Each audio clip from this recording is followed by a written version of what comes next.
Why difficult behaviour might actually be unmet, neurodivergent needs. You're seeing it more and more, players who won't listen, kids who act out behaviour that disrupts sessions. Coaches are frustrated, parents, carers, guardians are defensive, everyone's stuck. Here's what's actually happening, the pattern. Every club is seeing more emotional dysregulation, more meltdowns, more players who seem unable to follow simple instructions. It's not your imagination, and it's not because kids these days are worse. It's because 15 to 20% of children are neurodivergent, minimum.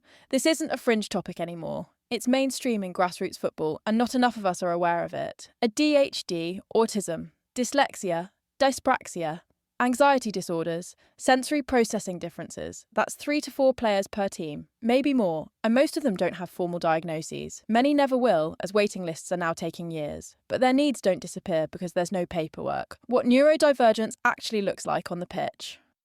Here's the disconnect. What coaches see as behaviour is often something else entirely. Sensory overload looks like acting out. The kid who suddenly kicks the ball away and storms off, maybe the noise, the lights, the shouting became unbearable. They're not being difficult, they're overwhelmed. Executive function challenges look like not following instructions. The player who consistently forgets the drill sequence, that's not defiance.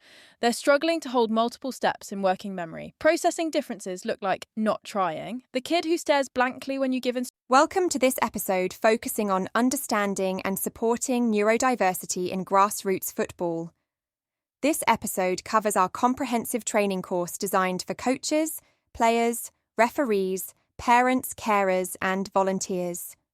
In this training, we delve into what neurodiversity means, the different ways the brain can work and interpret information, highlighting that people think differently and have varied interests and motivations, and importantly, that it is not a mental health condition. We emphasize the importance of accepting that everyone's brain works differently. We explore key neurodevelopmental conditions such as ADHD and autism, and briefly touch upon dyslexia and dyspraxia, explaining how these conditions might manifest in football settings and beyond. We highlight the prevalence of neurodiversity, with statistics suggesting that between 15 to 20% of young people live with a neurodevelopmental disorder. This means that in a typical 18-player squad, around 3 or 4 players may be neurodiverse. This episode also addresses common misconceptions surrounding neurodiverse behaviours, challenging stigma and ignorance with accurate information. We discuss how behaviours might be misinterpreted as difficult or a lack of effort when they are often responses to stress, sensory overload, or unmet needs. We touch upon the legal aspect of neurodiversity, explaining that being neurodivergent will often amount to a disability under the Equality Act 2010, requiring reasonable adjustments to ensure equal opportunities. True equality means treating everyone differently to create equal opportunity. Furthermore, we outline the importance of identifying needs and triggers in neurodiverse players, recognizing how these can affect individuals during training or matches.